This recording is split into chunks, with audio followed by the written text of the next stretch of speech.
બનાસકાંઠા જિલ્લાનું જ્યારથી વિભાજન કરવામાં આવ્યું છે ત્યારથી બનાસકાંઠા જિલ્લાના કાંકરેજ, દિયોદર, થાનેરા સહિતના વિસ્તારોમાં વિરોધ પ્રદર્શન થઈ રહ્યા છે।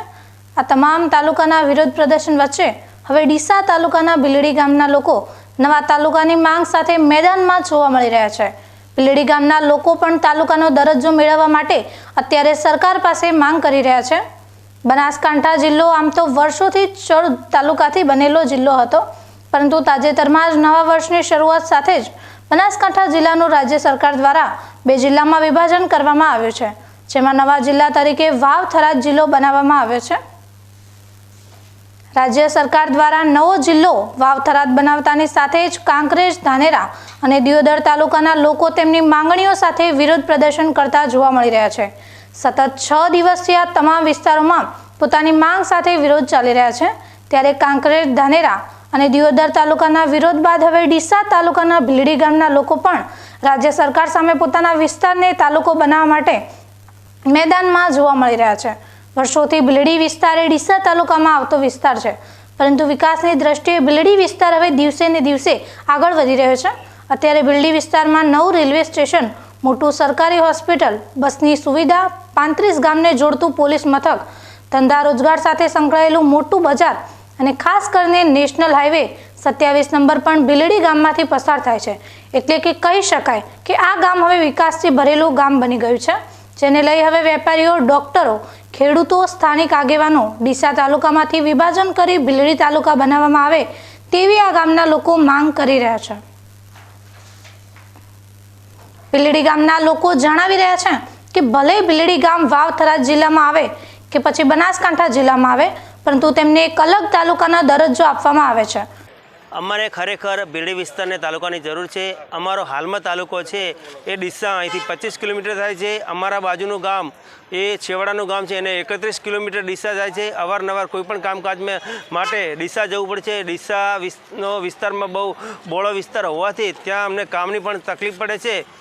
ગુજરાતની અંદર જે 233 તાલુકા આવેલા છે એમાં ઘણા ખરા એવા તાલુકાઓ છે જે ત્યાં સુવિધાઓ નથી, છતાં પણ જો એમને તાલુકા મળ્યા હોય તો ભીલડીની અંદર તો માર્કેટયાર્ડ, યુજીવીસીએલની office, Bhildi police station, railway station, શાળાઓ, કોલેજો, અન્ય હોસ્પિટલો, CHC સેન્ટર, આટલી બધી સુવિધા હોવા છતાં જો ભીલડીને તાલુકો ન મળતો હોય તો ભીલડીને કેમ તાલુકા માટેનો અન્યાય કેમ?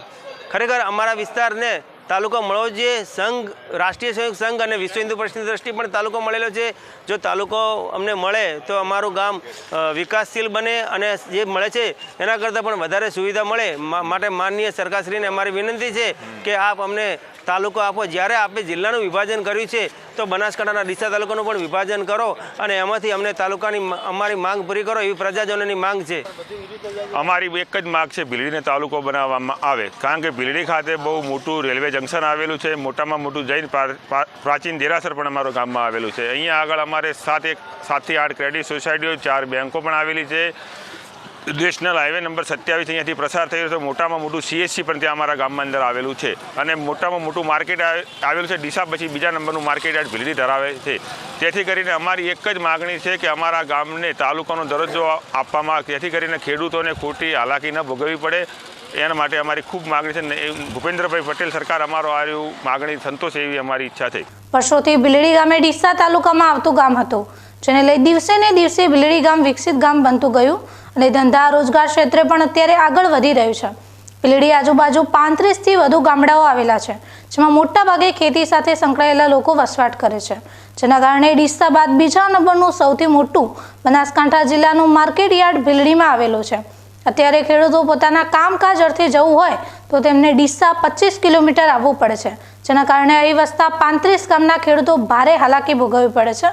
ત્યારે હાલ તો ગ્રામીણ વિસ્તારના લોકો પણ માંગ કરી રહ્યા છે કે જો સરકાર દ્વારા તાત્કાલિક ધોરણે જે અત્યારે બનાસકાંઠા જિલ્લાનું વિભાજન થયું છે તેમાં ભીલડીને ડીસામાંથી વિભાજન કરી અને નવો તાલુકો બનાવવામાં આવે, જેથી રોજબરોજ ખેડૂતોને પડતી મુશ્કેલીનો અંત આવે।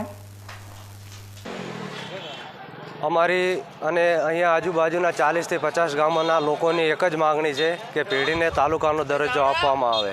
એનું કારણ છે કે અહીંયા લગભગ 41 ગામના ખેડૂતો દરરોજ રોજિંદી કોઈ પણ ખરીદી હોય, કોઈ પણ માર્કેટ યાર્ડનું કામકાજ હોય, એના માટે આવવાનું થતું હોય છે અને એક સામાન્ય નાનામાં નાના કામકાજ માટે વહીવટી કામકાજ માટે અમને અહીંથી 25-30 કિલોમીટર ડીસા કોકરેજ અથવા દિયોદર જવાનું થતું એટલે ખૂબ જ તકલીફ પડે છે અને સમય ખૂબ બગડે છે અને પૈસાનું પણ પાણી થાય છે.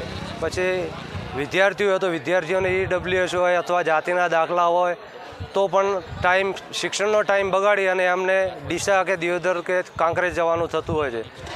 તેથી અમારી સરકારશ્રીને વિનંતી છે કે ભીડીને તાલુકાનો દરજ્જો જો આપવામાં આવે તો ખૂબ મોટી અહીંયા સવલતો ઊભી થાય. ભીડી એક મોટું વેપારી મથક છે, અહીંયા રેલવે જંકશન પણ આવેલું છે, UGVCL, પોલીસ સ્ટેશન, વિવિધ સહકારી સંસ્થાઓ, સેવા સંસ્થાઓ ખૂબ જ આવેલ છે. તો સરકારશ્રીને વિનંતી કે તાલુકાનો દરજ્જો આપવામાં આવે.